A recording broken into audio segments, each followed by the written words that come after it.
What is going on, guys? Today's a solo pod. We had some scheduling conflicts. Didn't want to leave you guys high and dry. Talking about my week in Yu-Gi-Oh! Talking about the new GaGaGa girl card that got announced today. By the time you're hearing this, you probably already heard about it, but I just give my little thoughts and opinions. Let me know down below what you think about that card. Right, will be back. We'll be back in form next week. And yeah, just a brief one. Hope you're enjoying your day. Hope you're having a good week in Yu-Gi-Oh! And let's get into the pod.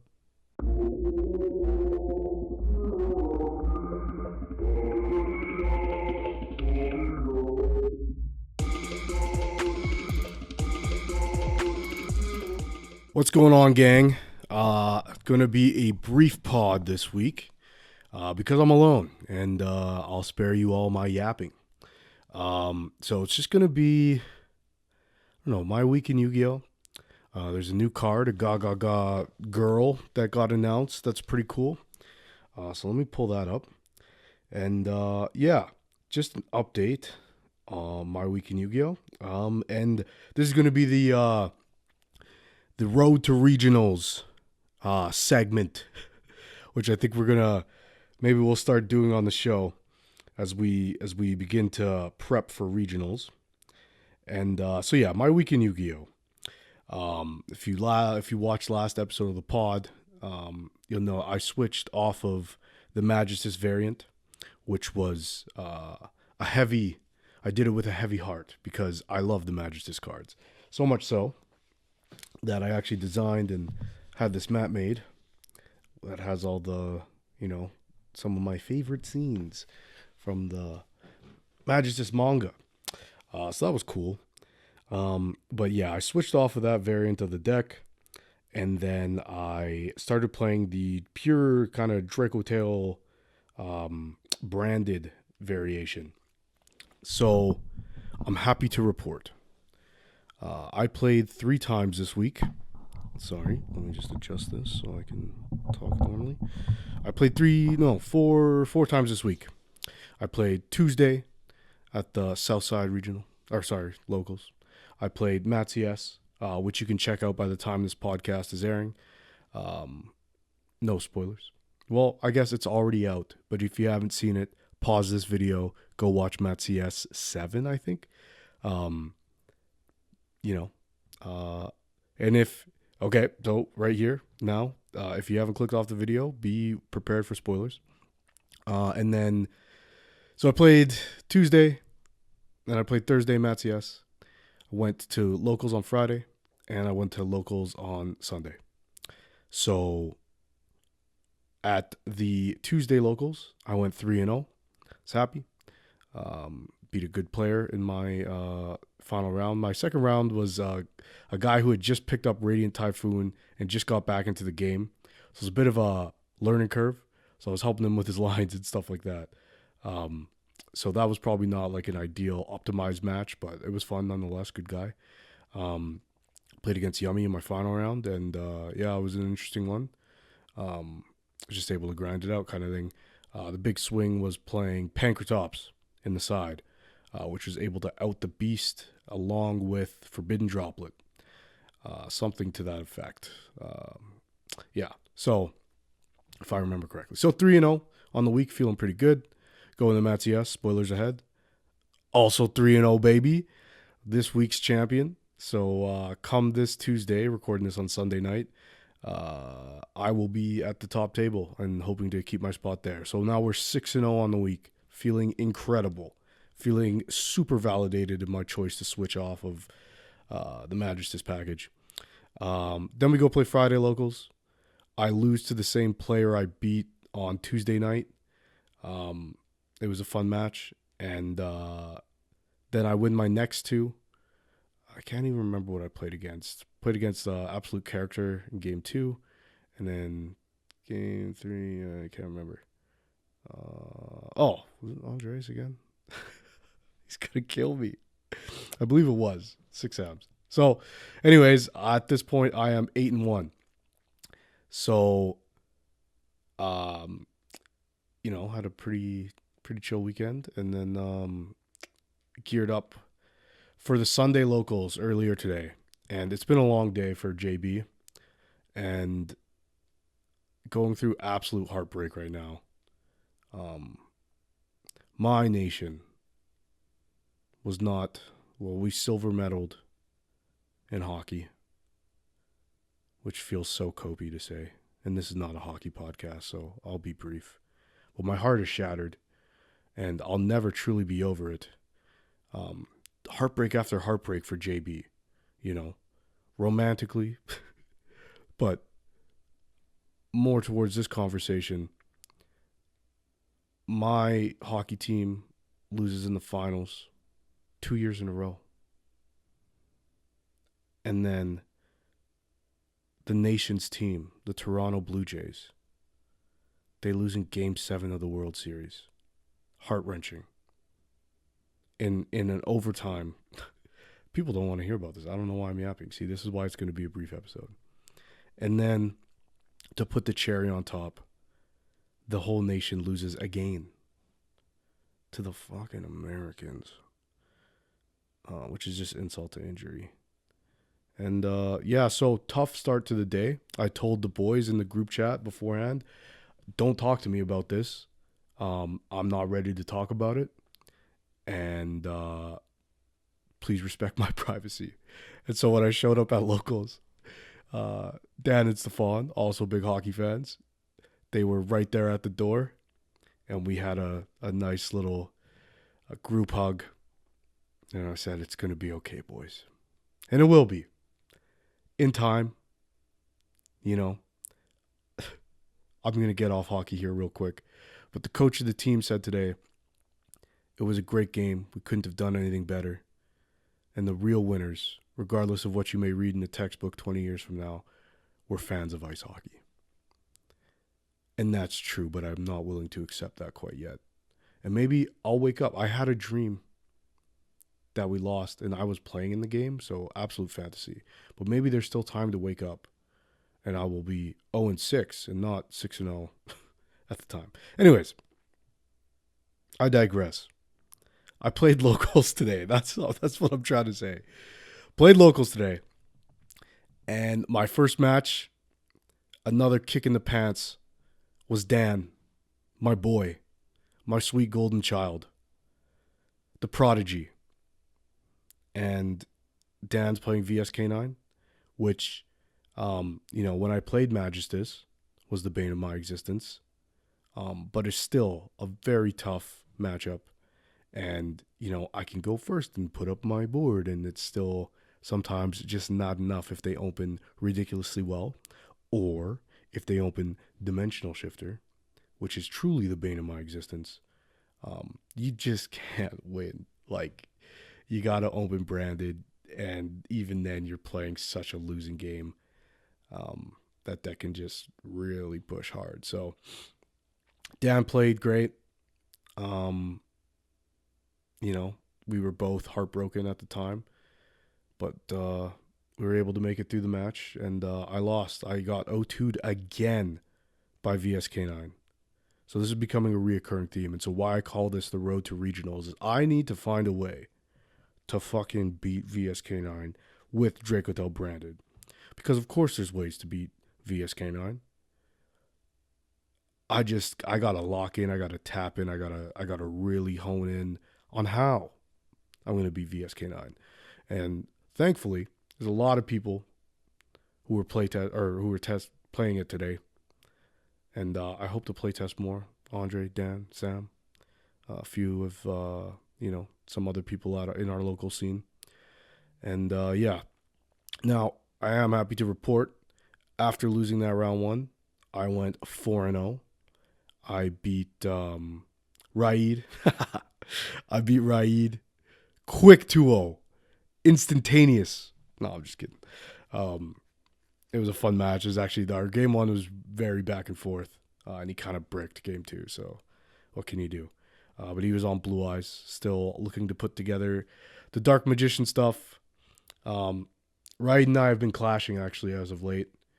The same things we usually discuss on the pod. I'm now trying Dark Magician with Mitsurugi. Having recently actually read Magician of Black Chaos Max for the first time. It's a pretty good effect. tribute a card you control, no opponent's effects for the rest of the turn. Pretty crazy. Um, Now, when you combine that with, say, tributing some Mitsurugi monster, it's pretty good value. You can't. I Harpy's Feather Storm you, and I also get to plus off of it, which is pretty cool. So that's a thing. But, it's a thing for me and maybe me alone. And, anyways, so I went 4-0 after losing the first round at locals. Played against Raid. Then I played against Jackson. Shout out Jackson. Who you can also see in Mat CS7. Jackson had a really rough misplay in Mat's. Yeah, I'll talk about this here. Because there's a line I say at the beginning of Mat CS7, at the beginning of my game with Jackson, where I have to preserve the sanctity of the tournament. And obviously that's super hyperbolic. Anyone who's been invited to Mat CS is a buddy of mine. And, not just someone I trust to be in my home, but someone who's welcome. And, it would be fine if Jackson won a Mat CS, but not on my watch. And not when I'm in the winner's seat. You know what I'm saying? So, yeah, I couldn't let the misplay slide because it was on camera. And it was also hilarious because he set Curse Seal of the Forbidden Spell and set 4 other cards. And he went first. So you might be thinking, Curse Seal of the Forbidden Spell needs a spell card to discard. I'll tell you who wasn't thinking that. Jackson. Jackson wasn't thinking that. So he activated it. I hadn't read the card. So I asked to read it. And I said, I don't think you can do that, big dog. And he went, oh, you could check it out. It's pretty awesome. Felt really bad for him. We went through our hands afterwards, and the result probably would have been the same, but I would have been taking off a fewer fusion summon. It's very good against Rahu. So if you're a Draco Tail player and you're hearing this, be aware of Curse Seal of the Forbidden Spell, because that takes off.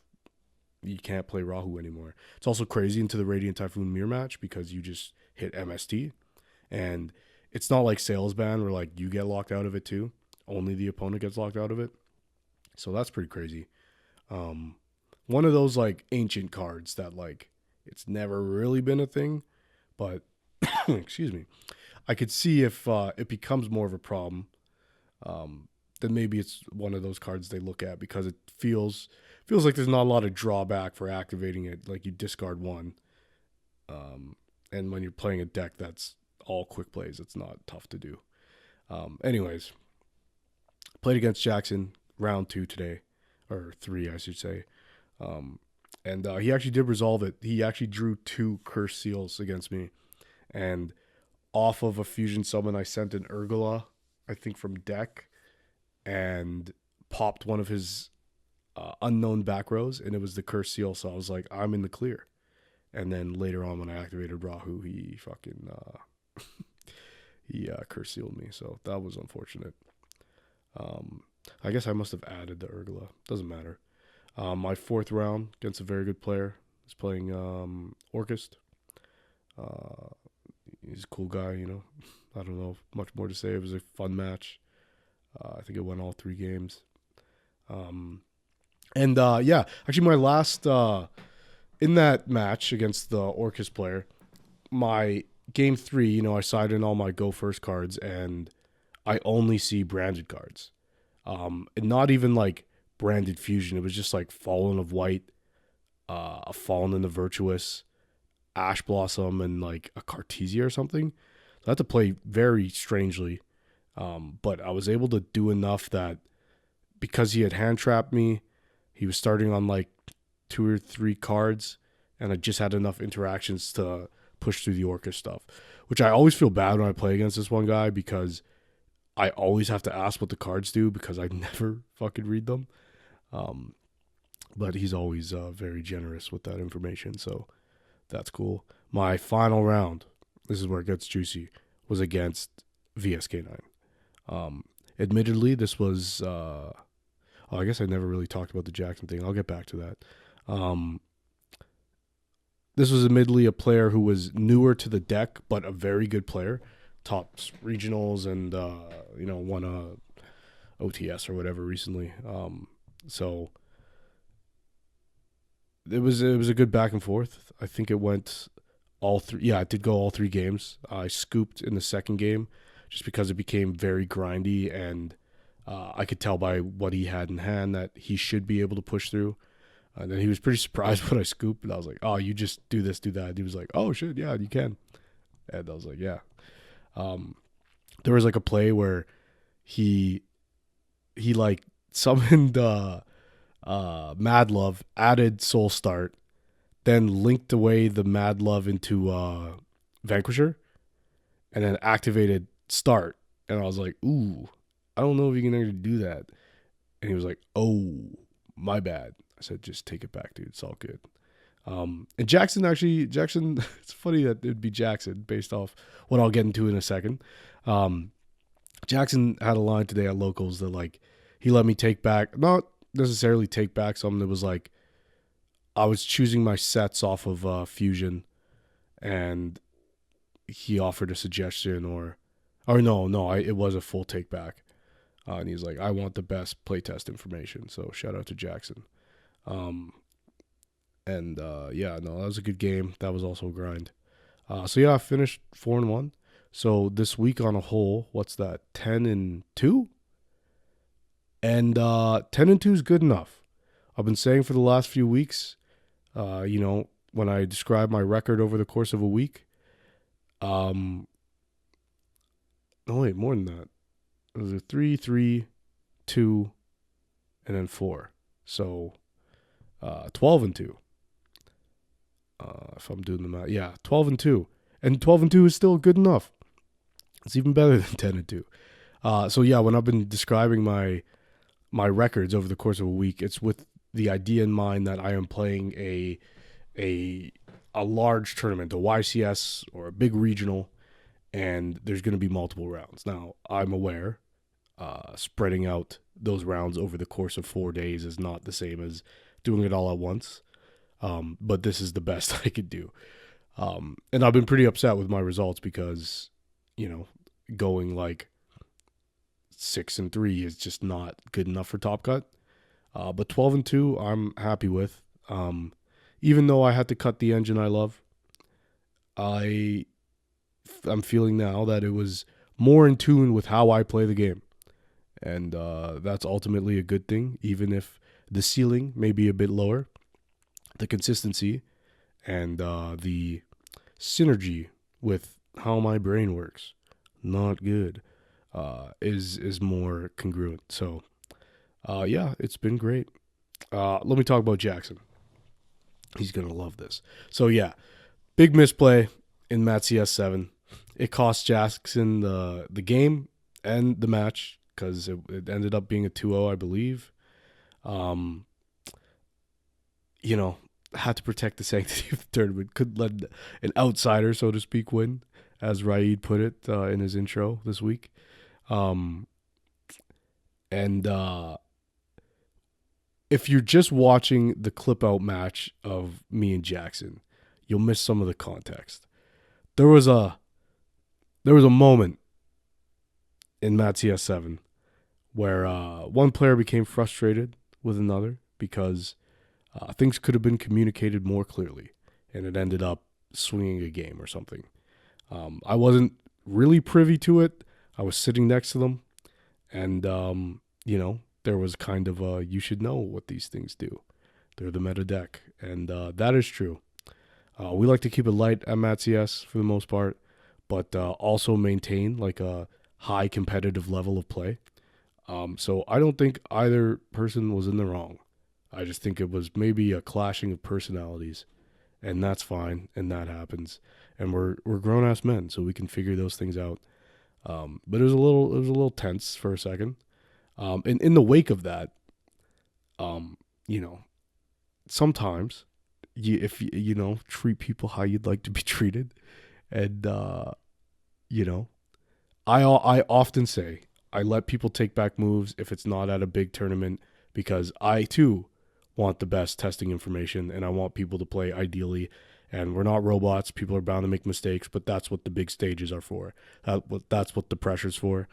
Um, and as we work towards being more competitive and more successful players, then, that's where you have to rise to those moments. And so, it's light, dude. Who cares? Fucking take the thing. Yeah, don't summon the Rock of the Vanquisher. Like, do your thing. But in this moment, all of that to say, in this moment, I was like, nah, Jackson, you fucked up, and I gotta kill you. And I did. And it took longer than it should have because I actually added poorly. So I misplayed as well. And it could have cost me the match, but he just continued to brick. So at the end of the day, I don't think it really mattered. And I'll tell you what, if you want to look at it from the lens of playtesting, people have different methods of learning or taking in information. And Andre, he'll often say, if I fuck up, let's address it, but I'm not taking it back because then I won't learn, which I think is respectable. And it's certainly the way that Andre learns. And I think it's like you have to be hard on yourself in order to progress and excel and change. And I don't push that type of learning, and I don't think I subscribe to that as much, especially with this game. Famously, when I started playing Malice, I at least 50% of the time would forget to resolve my Magnamut to search in the end phase. At least 50%. And I beat myself up about it for a long time. And if I forgot it, I would be like, no, I forgot. I cannot go back. Even though it's a mandatory effect. And when that would happen to me in tourneys, where people would forget, sometimes I'd let them go back. But if I didn't like the guy, then I wouldn't. Because that same kind of thing, you can't have it both ways, I guess.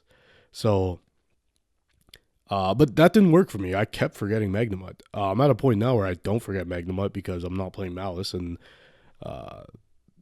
banishing something doesn't really sound off alarm bells. But for a while, when I was playing Dracotail branded, especially with the new support, I would forget to set things in the end phase.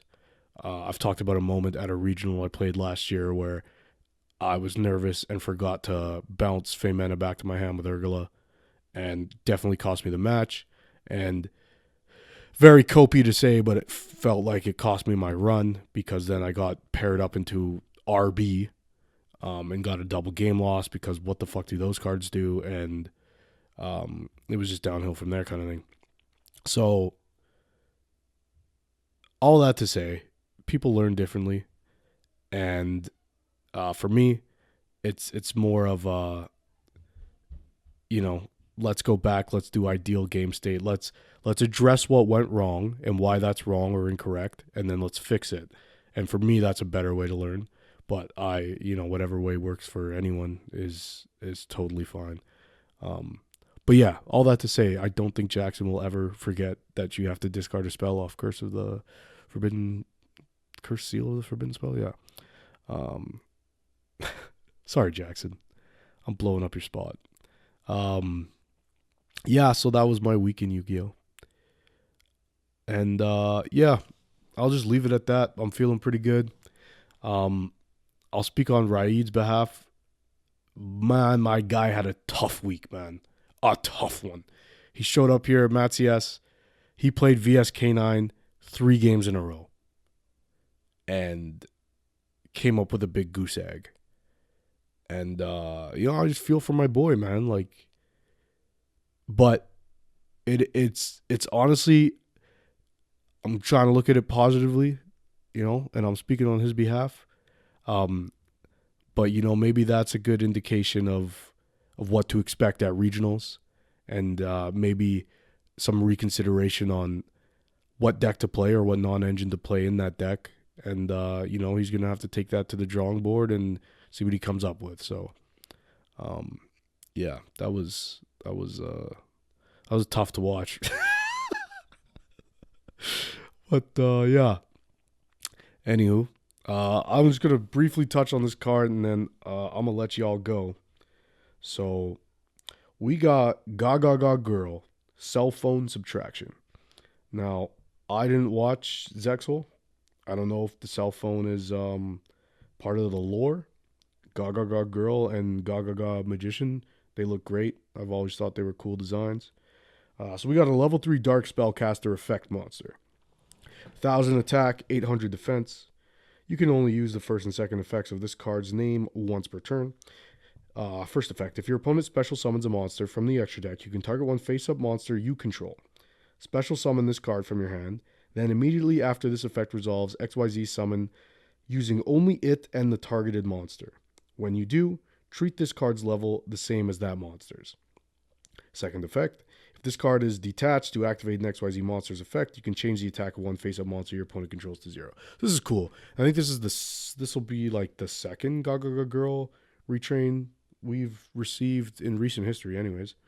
So the first effect, you special something, I activate this. If I have a monster on board, I can target it, special summon this, then immediately XYZ, treating this card the same level as the one I already have on board. That's insane. Pretty fucking cool. My mind immediately went to cards that get triggers on summon. So I thought of Garunik's Hyang, the Fire King avatar, rank 8. That's just Raigeki on summon. Pretty cool.